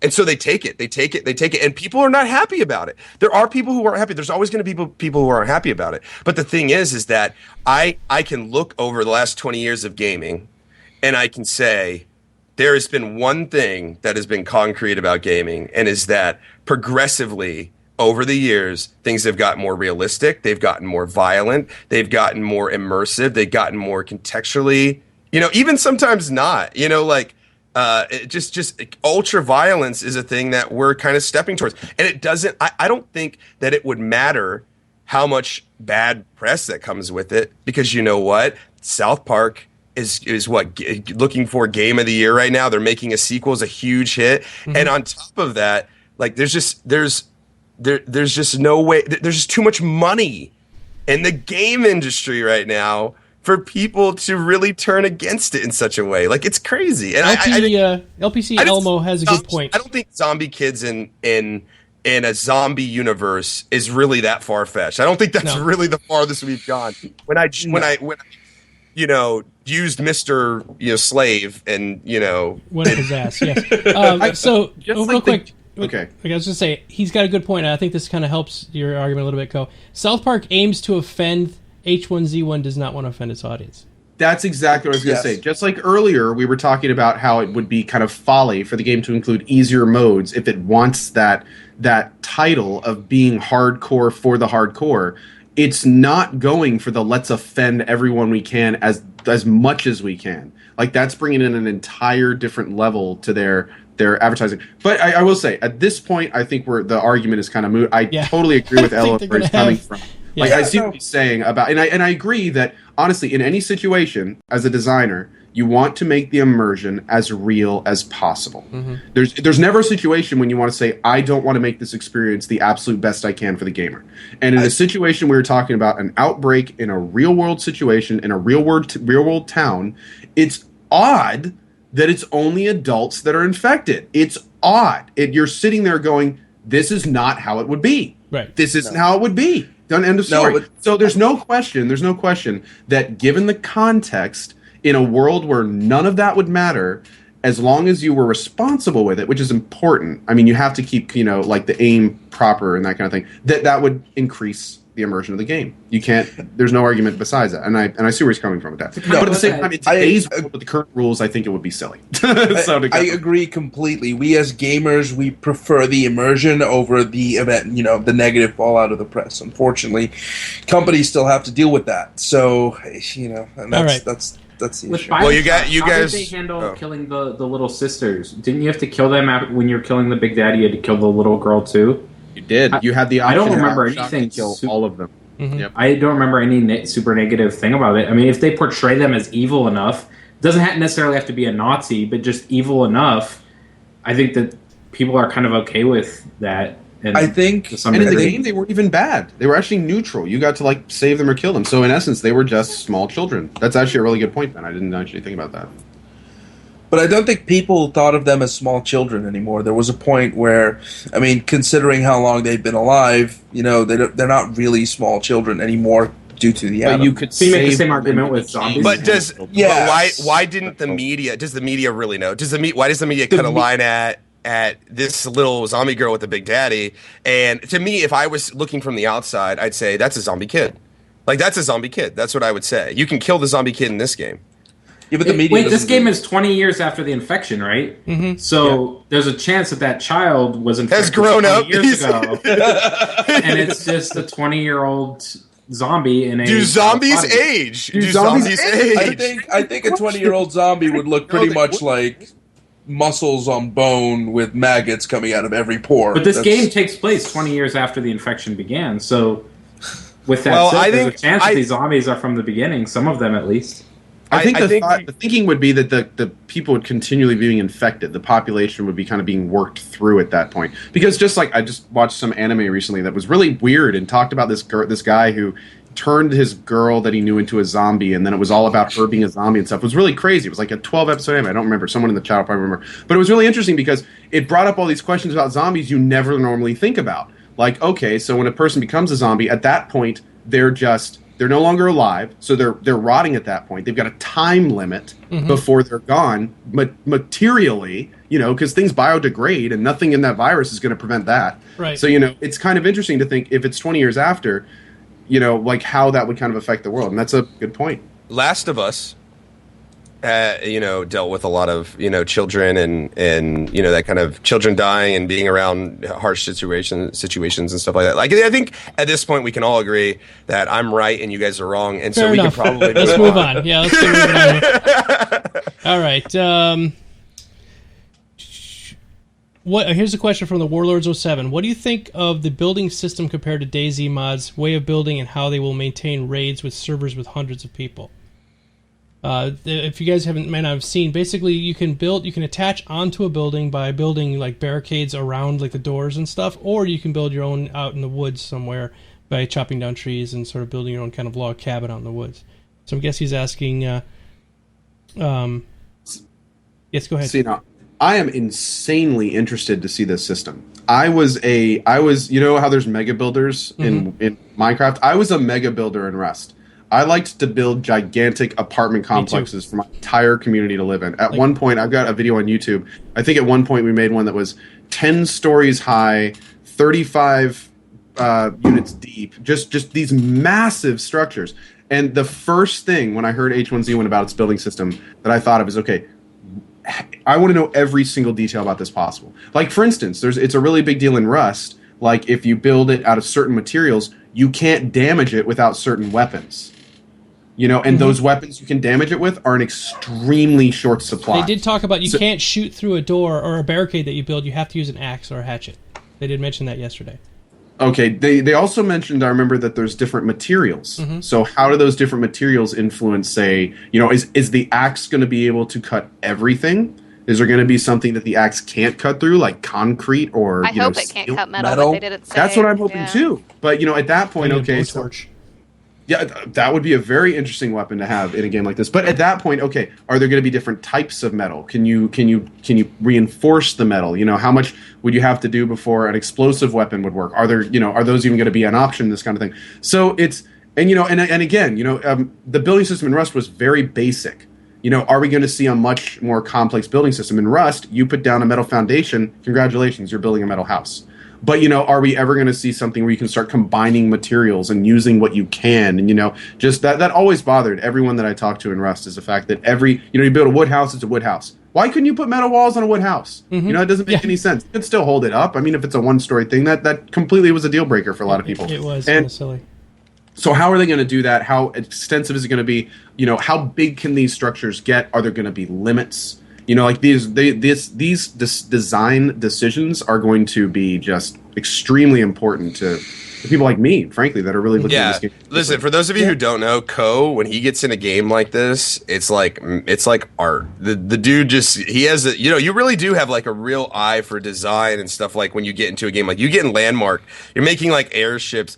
I'm trying to get a square box together. Like it's crazy. So I've seen House you out of play dirt. Rust. Yeah, like I've seen him like make skyscrapers and stuff in Rust and get the community together and everything. So I think not only will it be interesting to see how they handle it, but I think it'll be interesting to see you explore all this stuff that they can do too as a streamer. So I'm excited on both fronts. I mean, who knows what they're going to be, what they're going to do, and what the limitations are, and what can't you put, and what can you put, and how complex is it, and you know all that good stuff. If you start bringing in something like a blowtorch though, or something like that, my mind starts going off into different directions of like, can you set a forest on fire? You know, like that kind of thing. Like, you know, that'd be kind of cool. But anyways, that's a whole other. They are going to have a lot of. You will be able to burn people's houses down. So that is a mechanic. Another. Can you maim very zombie interesting- bodies and leave messages and things like that? Don't know about that. Oh man. How about we use the blowtorch to write messages on people's or you bodies? can dip your hand in the gore and write it on the walls, like in like they did in the other one. Anyway, question here, and this one's for Ben, or sorry, CRS Smokey. As good as this game looks, and how fast it seems to be coming together, should DayZ be ashamed of themselves? Well, I think that's kind of a unfair question. I think that DayZ has set out to do something very specific, and that they're following that path kind of to a T, and maybe following it to a T is not in the best interests of the community, but I think that they're going to reach their decision or their design goals eventually. I'm hoping that at the end of this, H1Z1 and DayZ will kind of be two different experiences for two different groups of players. So like Guild Wars and WoW. Same kind of game, but different experiences. I think that, you know, all these zombie survival devs, other than Warzy, you know, they all respect each other. They all respect what each other are doing. They're like fans of everyone, except everyone hates the Warzy, right? Obviously, but well, not everyone. People still play that shit. Yeah. If they knew the truth, they wouldn't. Yes. Well, the thing is, they want it to be easy. They want it to be casual. They want to log onto their own server and have like 1 million safe houses there, and then grab the shit they want, log off, jump on a different server. That's the thing, right? We talked about this before. The casuals like having it a little bit easier than, you know, the experience that DayZ brings, and WarZ gave exactly that to a lot of people. Let's put some things in perspective here, though, with that question. You've got SOE, who is a video game company that has been making games since the 90s, okay? And they've got teams, they've got huge budgets, they've got, I mean, we're talking about, you know, just the huge, you know, one of the biggest gaming companies out there. Yeah. And then, a behemoth in the industry. And then you've got Dean Hall and Brian Hicks, who I have personally hung out with those guys. They are amazing individuals, but they are by no means, until DayZ took off, they are not some kind of behemoth in the gaming industry. They started with very, very little and created quite a bit. And so the perspective here is resources. I mean, no, DayZ, in my opinion, I know this is a question for Ben, but in my opinion, is no, DayZ should not be ashamed of themselves. These are two totally different realms. It's not even comparable. Ella is absolutely right. It's not even comparable. You're talking about DayZ was an addition. It started as a mod to an existing product by a small team. We're not talking they had a lot of experience. These are guys that were you know, trying to get something out, but in their free time at the beginning. I mean, it's the kind of thing where Sony is a well-oiled machine. They have documented processes. They have engines that were designed in-house. They know exactly how to use them. They know exactly how to utilize them. And it's the kind of thing where it's not something you can really compare. It's certainly unfair, in my opinion, to say that DayZ should be ashamed. Yeah. It's apples and oranges. It's not even comparable. H1Z1 just kind of came out of nothing because basically they had the ability to take it's going to be out in 3 weeks. They announced it like 2 months ago. Yeah, that's Forge ridiculous. Light Engine. Let's like Forge Light Engine. We'll just reskin it. We'll stick some stuff on it, and boom, we got a game that's going to stomp all the other games in the genre. That's pretty powerful. I think it's important to also remember when we had Jimmy on last week that, you know, he was very, you know, put DayZ in high admiration and was very respectful, and like, you know, Dean Hall came along and created DayZ, and that's what that created the path for H1Z1 to come on. So they really respect what's going on there, and, you know, there was a I'm sure they'll compete, but I think yesterday. What's that? There's a dev wearing a DayZ shirt on the stream. Yeah.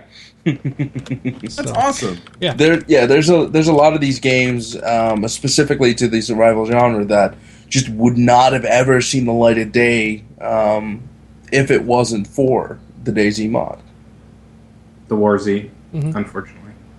Is one of those games that never would have seen the light of day. So maybe we should blame DayZ.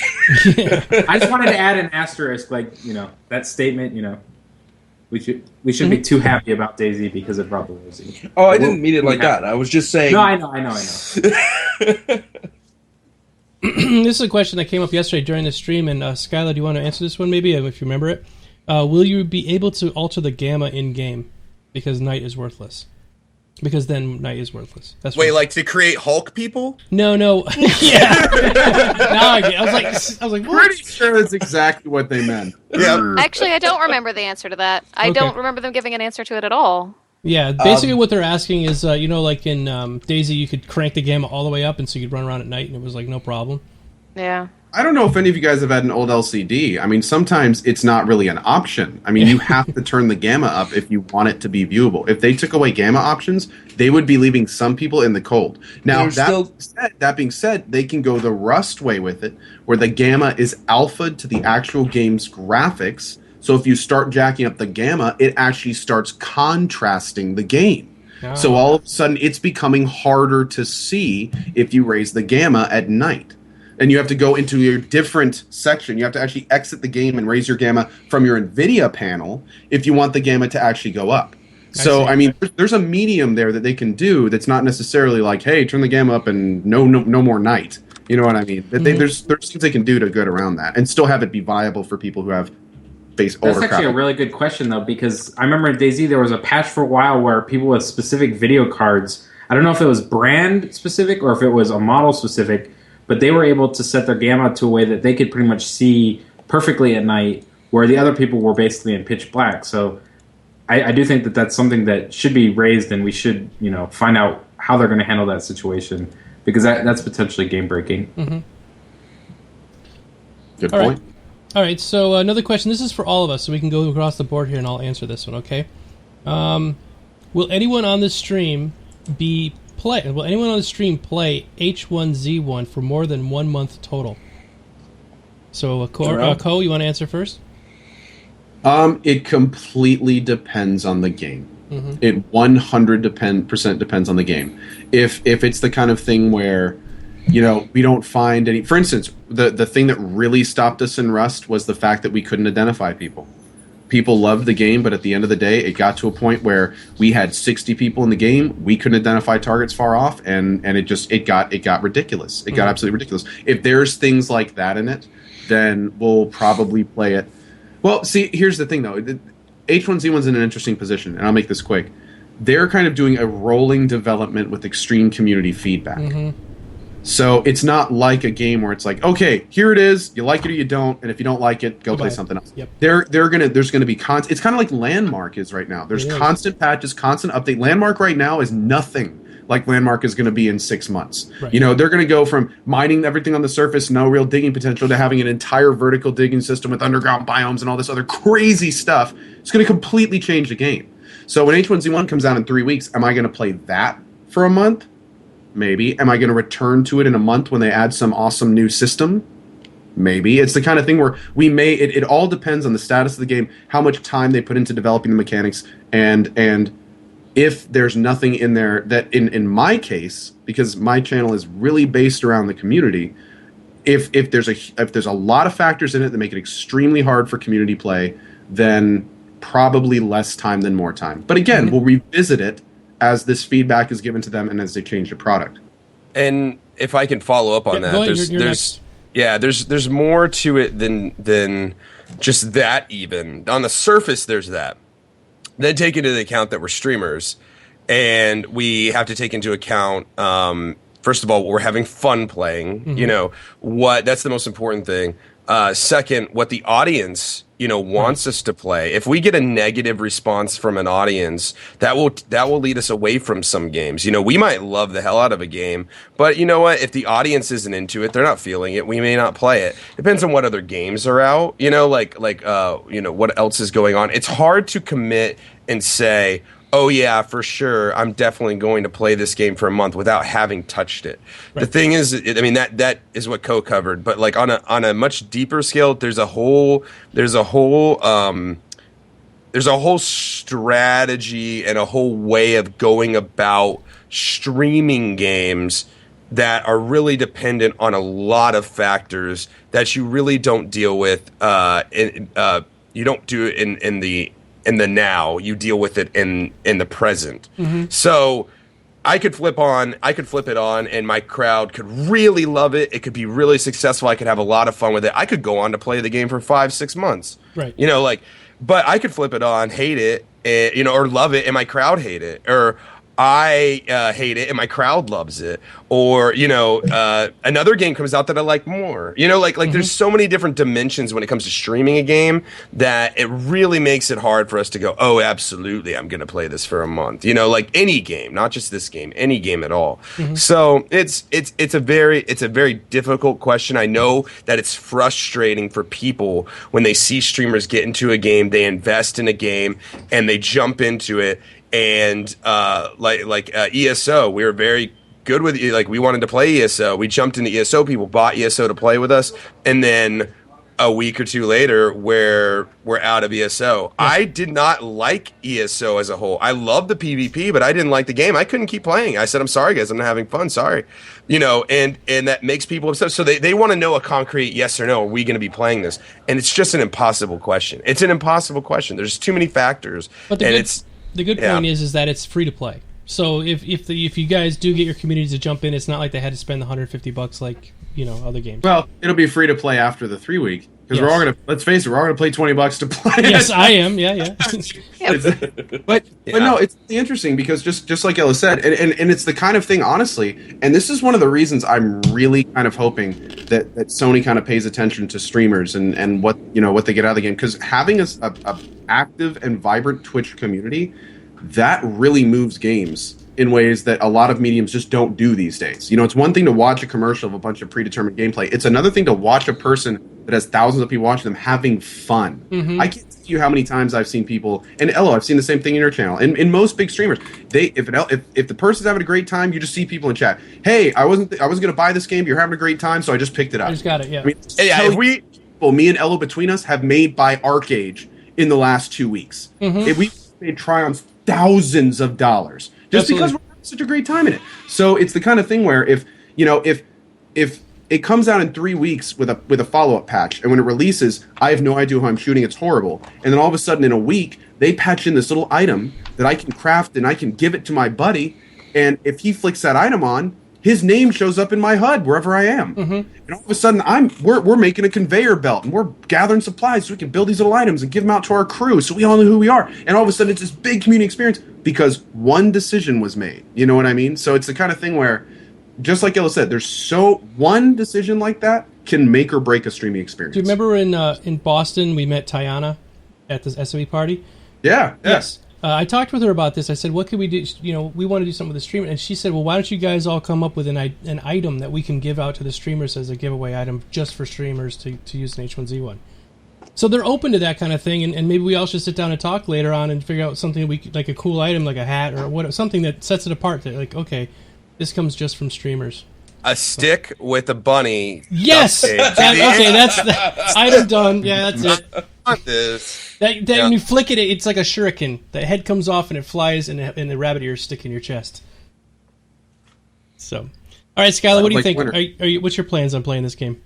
My plans are essentially what they are, like Kosa. It's kind of like what they are with Landmark. I mean, mm-hmm. I bought into the early access. I know what I'm getting into, which is sort of a bare bones type of thing. And I'll play it initially to see my impressions, and then end up probably waiting for them to add more features or balance features or whatever it is that they do. That's just sort of how it goes with these early access games. Mm-hmm. Absolutely. People ask me. Oh, I'm sorry. No, that's okay. I was just saying, people ask me all the time. They're like, "Hey, you talk about Landmark all the time. Promote it. Why aren't you playing it?" It's exactly like Skylar just said. We're kind of in a holding pattern. We've done everything we want to right now, and there's tons of great stuff around the corner. We're really excited about it. It's just not here yet. It's like waiting for a game release, except it's a patch. Yes, that's exactly. I pretty much slowed down on my channel too playing Landmark for that very reason. But at the same time, it's a great game. It's not like we don't like the game. We're just waiting. We're just waiting. CRS Smokey. I mean, I don't have fans or a stream or anything like that to really hold me back or anything like that. So kind of just, if it's fun, I'll play it for a while, and until it's not fun. So it's not fun anymore. You move on. Yeah, I mean, that's just kind of the way it'll be. All right. I played War Z for about 45 minutes total ever, and then just turned it off, and that was it. DayZ, probably, 60, 100 hours, which is a decent amount for me. Core, you're epic with your gameplays. You play the same game for months. Yes, I do, if it can hold my interest long enough. And sometimes I'll just be playing a game that I enjoy playing for the sake of having something to play. And, that's not always the best way to go about it. But when a game is truly, truly enjoyable, I can play it for hours and hours and hours and just not get tired of it. And that could lead to several months of me playing the exact same game. And my channel is, it's young. I mean, I've only got 1,250-ish followers. So for now, the followers that I have, enjoy the fact that I can play whatever I feel like playing and have fun playing.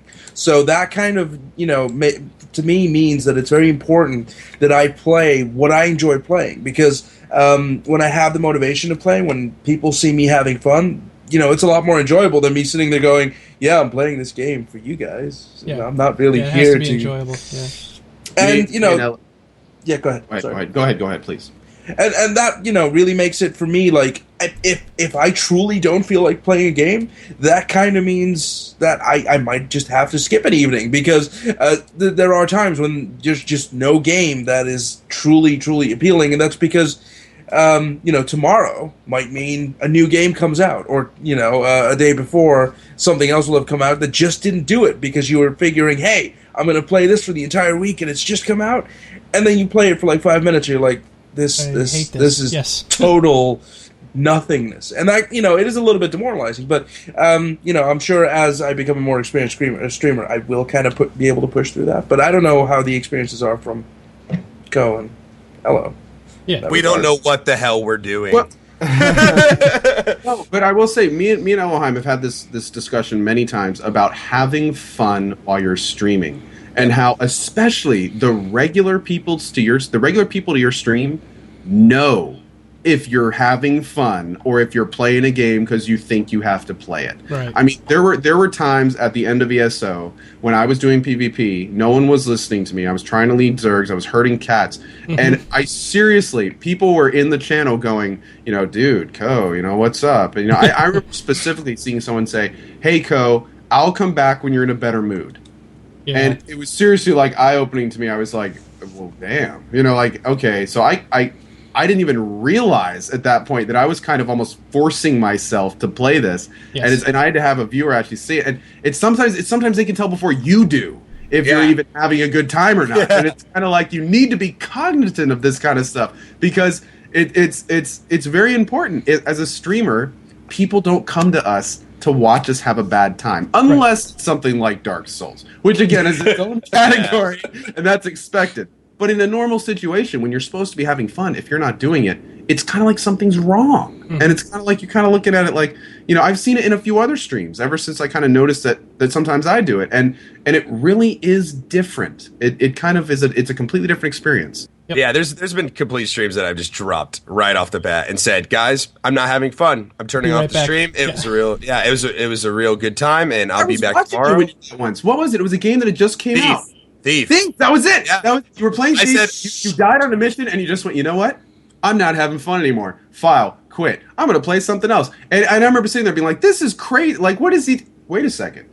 Like, wait, this makes a lot of sense." And everyone in the chat was like, "Go for it." Yeah, like nobody was like, to do.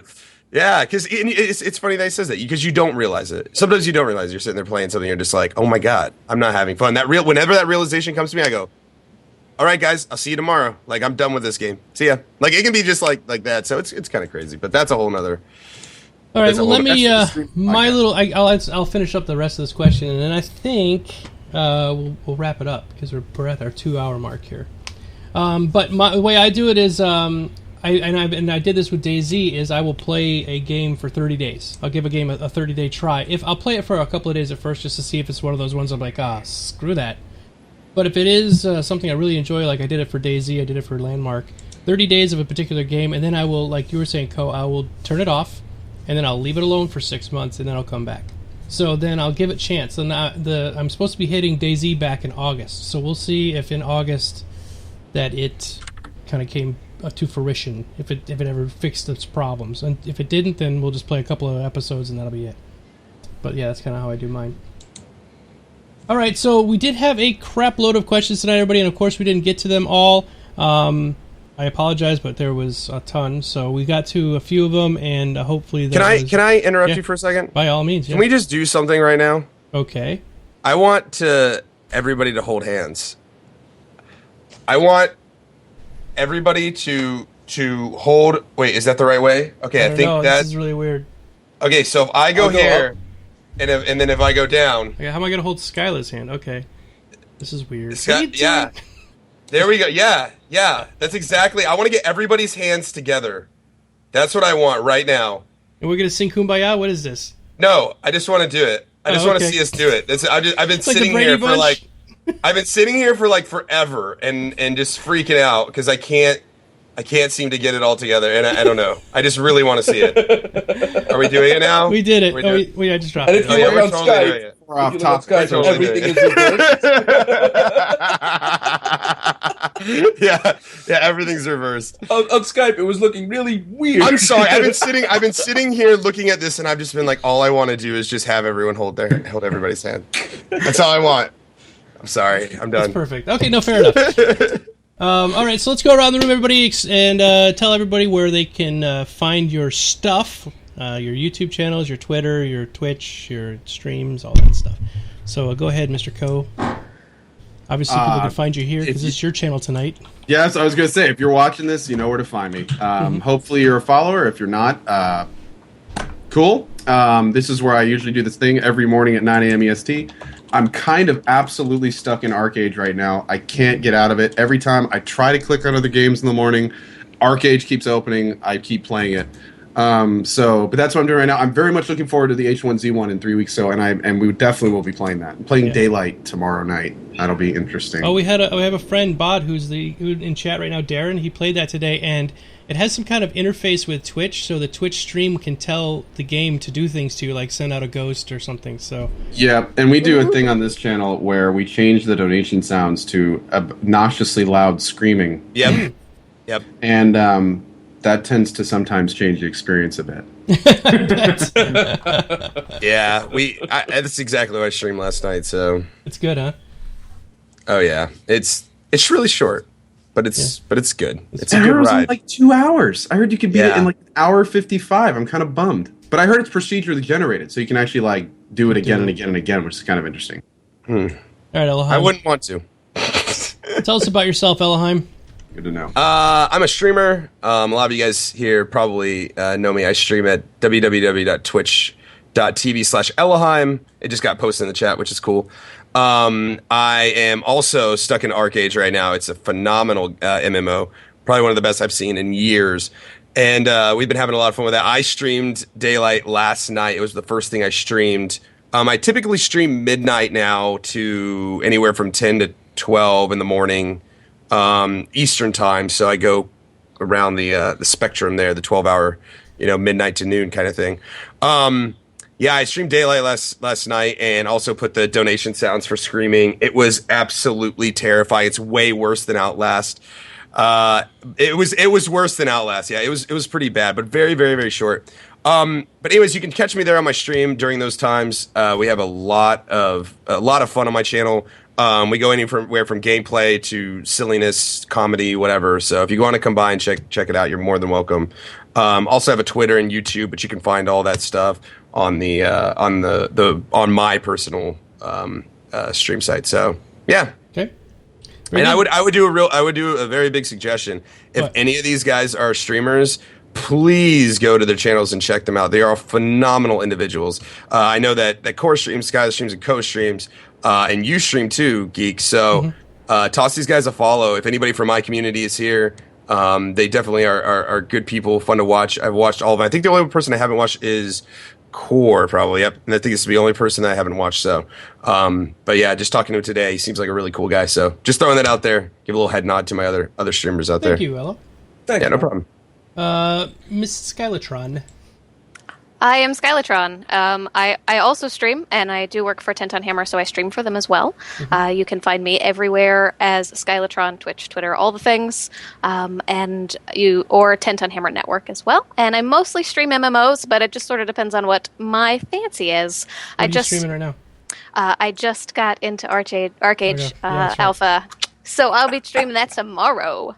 Everybody's playing Arcade. I think we're all playing Arcade, yes. Yeah. Bro, East Side Skylar. East Side.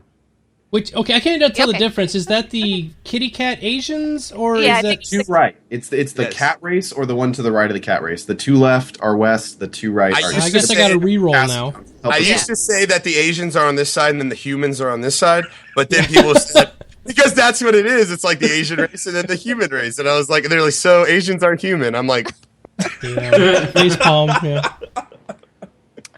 So I guess I'll be playing an Asian and not a cat person on Arcade.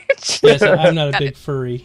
CRS Smokey, where can they find you? What do you do? You can find me at Twitter/CRS Smokey. That's about it. I'm not as important as the rest of these guys. I do run Gamepedia.com though for Curse.com. And you can find our H1Z1 wiki at h1z1.gamepedia.com. Yeah, that's about it. That's awesome. And finally, I guess I'll go last. Core, tell us where people can find you. I am Core of Existence. You can find me at twitch.tv/Core of Existence. I stream daily when I have a game to stream. Unfortunately, I was unable to stream the last 2 nights, but I will be streaming again starting tomorrow. And, of course, currently I am playing... Arcade. Aren't we all? Arcade. So, yes, that will continue. That trend will continue till Arcade becomes boring. But I have this sneaking suspicion that I won't get too bored with it. I don't think I'm going to get too bored until H1Z1 comes out. So, yeah, we'll probably be playing Arcade for the coming weeks, and until dogfighting module or whatever comes out. Till dogfighting module, till H1Z1, or a little bit of Watch Dogs maybe, but we'll see. Oh yes, a little bit of Watch Dogs. Fuck. Yeah. Oh yes. I had to order the Vigilante edition and the Collector's edition because the Collector's edition didn't come with the scarf thing. Face mask. You had to get the scarf. Impressive. You can get it for $35 right now, by the way. If you like Watch Dogs, get it. It's going to be big. It's going to be amazing. Yes. So yeah, those are the games to look forward to, and I will be streaming them. So please come check out my channel at twitch.tv/Cortex. Okay. And I am Geekdomo, and usually you can find me on my channel, twitch.tv/Geekdomo, just the way it's written here. Right now, Arcade. I do switch it up sometimes. Today was the zombie day because we're doing the cast tonight, so I did play State of Decay today. And then probably going to try to throw a landmark here and there during the week if I can. I don't want to give up on my landmark peeps. But definitely loving Arcade. It's so in-depth, and I'm just kind of blown away that this game kind of slipped under the radar for me for so long. So yeah, very, very cool. And the tribe that's here tonight, make sure you follow Co. I think we've already done this a bunch of times, but... follow Co. And then next week, I think, if we're doing it right, I think we're switching over to Ellaheim's channel next week, right? I think so. We're going to run this on Ellaheim's channel next week, so we're just going to rotate around. We'll go to all these different people's channels. It'll be fun. We're sharing the love. We're holding hands, being all kumbaya. All right? Even though I think a good portion of us got like a decent amount of follows from this, streaming or not. so yeah, we can do whatever we want. I'm totally happy. So yeah, no, we can have it definitely on the channel. Yeah, well, everyone follow everybody, man. Just like a big community.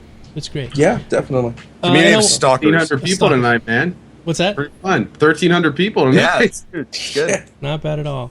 So thanks everybody for coming, and of course thanks to the guests and the hosts tonight. Really great to have you here, and we will see you all next week. More information comes out. I'm sure that we'll, and we might even have another dev back this week. Oh, I didn't mention that. I just real quick before. Thanks to the devs. I appreciate you guys getting in touch with me, but I think it was after your 12-hour impromptu stream that something fell through, so that's why we didn't have a dev tonight. But next week we should have one. We'll see who it's going to be. I'm working on trying to get the guy, Mr. Broom, the art guy who did Bob and Fred. Try to get him on the show if we can. He's the best. He is cool. All right, everybody, thanks a lot, and we'll see you all next week. Bye-bye. Bye. See you guys.